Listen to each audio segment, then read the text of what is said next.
Lesson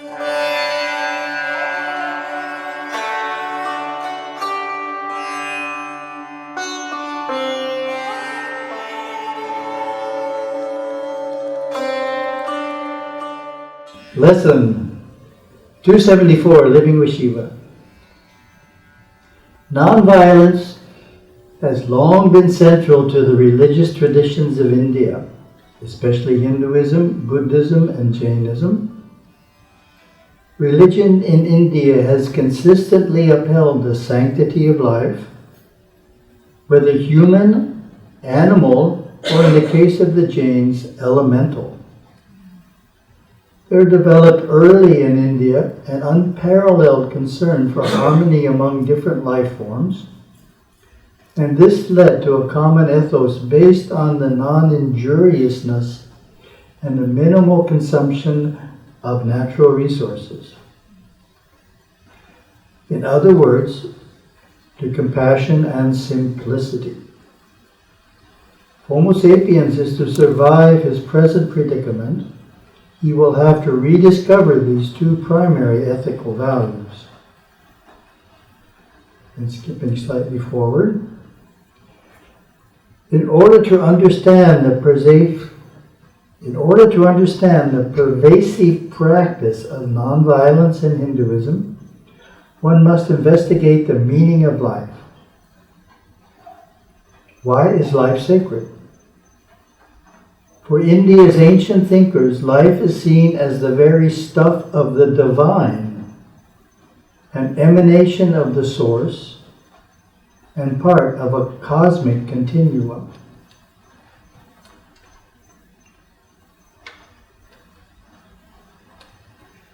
Then we have some other material by Gurudeva. Sutra 3 relates to that. Seeing Shiva's energy in all. Shiva's devotees bask contentedly in Shiva consciousness. Seeing the pure life energy in every person, animal, bird, reptile, fish, insect, plant, tree, and even microscopic intelligence as Supreme God Shiva himself.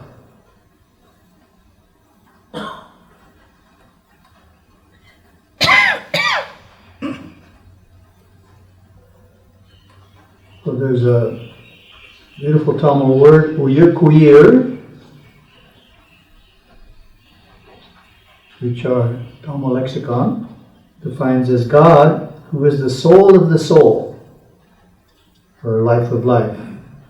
But Shiva is the life of your life. So life and soul are the same word, uyir. And one of my favorite verses from the Tirumandaram relates to that.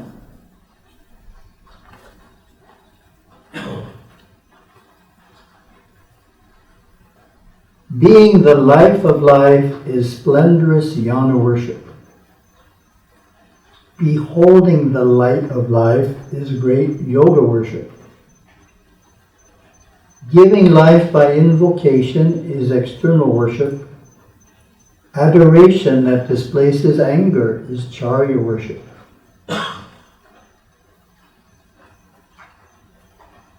It's an interesting verse. Our original translator of the Tirumandaram, B. Natarajan, fudged on the last verse. I don't know why.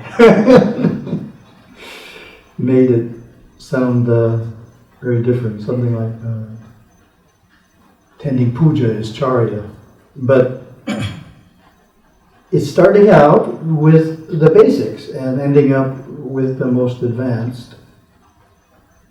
And the last line reads, Dhamma sayikadai nesam Shiva pusayame. So actually the translation we now have nicely translates it. Adoration that displaces anger is charya worship. So that's the Sayik Kadai.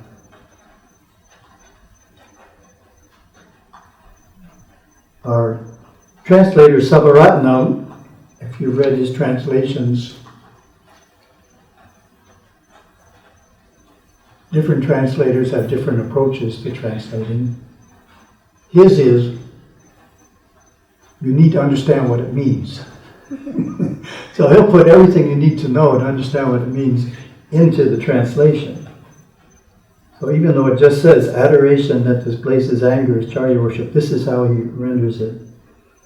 The worship of Shiva pertaining to the Charya path is to be with pure and spontaneous love, which wards off anger, lust, and other such vices, and which renders fitness to the devotees to do services without expecting any benefit or reward.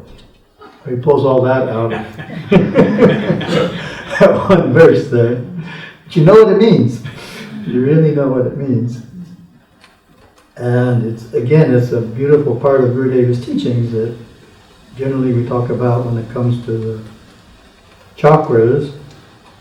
In lots of teachings, the emphasis is on, well, let's awaken the higher chakras. Talk about the chakras. The first sentence will be about awakening the higher chakras, right? But the first sentence in Gurudeva is, well, wait a second here. Let's close off the lower ones first. So this is that idea. We have to deal with anger. Anger is a major issue that, what would you say? It kind of destroys devotion. You get angry and there your devotion goes. Anger needs to be seriously faced and controlled, and quite often it's not talked about, but Gurudeva was never shy to talk about what needed to be talked about. So he talks a lot about anger, and in some of my talks I give the example of a really devout person who goes to the temple, so devotional and all, and just looks perfect, and then goes home and yells at the wife and kids. Not the way to do it, of course. You don't want a dual standard. The home should be just like the temple, and your behavior in the home should be just like your behavior in the temple. Then the next one, giving life by invocation, is external worship. So that means conducting puja. It's the kriya, pada in our tradition. We not only attend puja, but we eventually learn to conduct puja. And the idea of invocation, avahana, is the word avahana, stavana. So we're giving life by invoking. We're giving life in the sense of bringing the deity into the murti. So through our external worship, we're giving life. Avahana, see what Savaratnam says here. The external worship belonging to the Kriya path is to perform the rituals such as installation of the image of Shiva, invoking the Lord, and so on. Very straightforward. Perform the rituals. Then we get into yoga. Beholding the light of life is great yoga worship. You'll remember that Gurudeva describes the inner light as caused by friction. Two things striking each other. You get a spark, you strike two stones together, you get a spark. So this is like that. Two things are coming together. One is odic energy and the other is actinic energy, or the life. Actinic energy means same, another word for uyir, or life. So when they come together, or that part of your consciousness where they're both present, you see light. If you go deeper, there's no light. Your actinic force by itself does not have light if you go into it deeply enough, but when you're conscious of both actinic and odic force, then you're beholding the light of life. So let's see what Savaratnam says. The yoga-based worship is to be in one-pointed concentration on the chosen form of Shiva, or formless Shiva, who is the inner light of the souls. Okay? Very good. Then we get being the life of life is splendorous jnana worship. So being the life of life means It's who you think you are. You're not the holding. The holding is a dualism, right? I am seeing the inner light. I is over here and the inner light is over there. But this is being the life of life. So that means you're identifying with it. There's only one thing. You and the life of life are the same thing. That's jnana. The knowledge-based worship is meditating on the Lord with a conviction that Shiva is the inner soul of each and every soul. Very nice.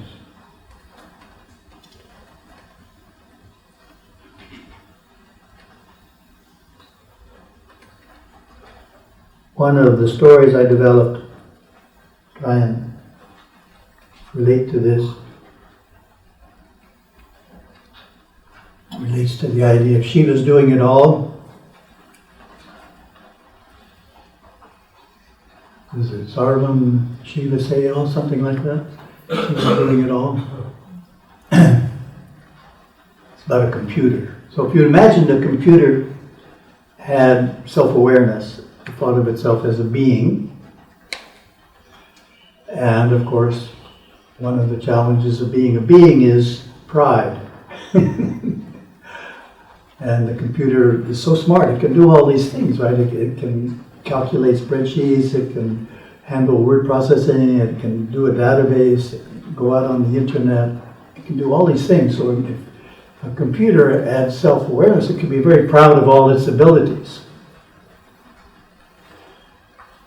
But something we have here, quite common, is we lose electricity, right? So what happens when the electricity goes off? What can the computer do? Can't do anything, right? And sometimes when we lose electricity, you see the monks wandering around. They can't do anything. Almost everything we do is related to the computer. So, the point being, it's the electricity that's doing it, right? The electricity is causing the computer to be able to do something, and electricity is doing it all. And likewise, when we look at ourselves, we tend to think, oh, I have all these abilities, but it's actually Shiva as the life within us that's doing it all. So Shiva is doing it all as the life of our life, and it's a wonderful meditation to try and back away from the sense that I am doing it into the sense that Shiva's doing it. And it can help in when things aren't happening the way you want them to happen. It's one of the biggest challenges individuals face is when things aren't going the way you want them to go. And you're objecting to life. Life is not happening the way it was supposed to today. You're objecting to it. And that can lead to other emotions. But if you're able to accept what's going on as Shiva's dance, Shiva's doing it all, then there's a surrender and a ability to flow with it and work through it in a more positive way. And there's one more idea that relates. Comes from the publisher's desk. I want to see God, suggestions of where and how to look. Do you remember that one? Well, the first, I'll review the 4 ways of seeing God. And then it's the second one we're focusing on. The first way is in a great teacher. That's the easiest way to see God, right? Is in a great teacher. We're all people-oriented, so we see certain energy emanating from a great teacher. Second way is, the one we're going to look at in depth here, is seeing the life in the eyes of any and everyone. So if you're seeing God as the life within someone. Third way is in the temple murti, and the fourth way is in meditation. So this is the second way. Another way to see God, which is a little more difficult but still easy to do, is to look deeply into the eyes of another person.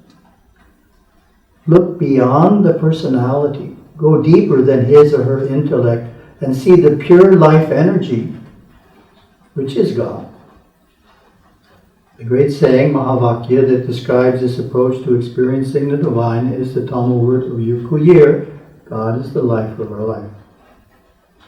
This practice does not stop with people, but should also include trying to see the life energy in trees, birds, and animals. This is because God is our life. God is the life in all beings. Becoming aware of this life energy in all that lives is becoming aware of God's presence within us. Beautiful verse from the Brihadaranyaka Upanishad elucidates this concept. He who knows God as the life of life, the eye of the eye, the ear of the ear, the mind of the mind, he indeed comprehends fully the cause of all causes. In Hindu culture, every time we greet another person with the traditional gesture of namaskar, we have the opportunity to practice looking deeply enough into his or her eyes to see God within as the life of their life. This is fulfilling the deepest meaning of namaskar, which means I greet God and you. What's very interesting,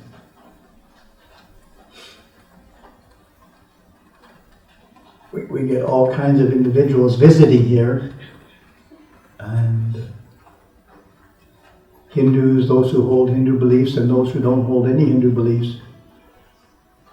And it's very interesting how those who don't hold any Hindu beliefs greet you. They don't see God in you. They're seeing you as a person. I've experienced it many times. I say, oh. Those who hold Hindu beliefs or are Hindus, they greet you in a certain way, and they see God in you, and others don't. So it's a very, as it says, in Hindu culture. So it's very, very much a Hindu idea that God is within the person you're greeting. So thank you very much. Om Namah Shivaya.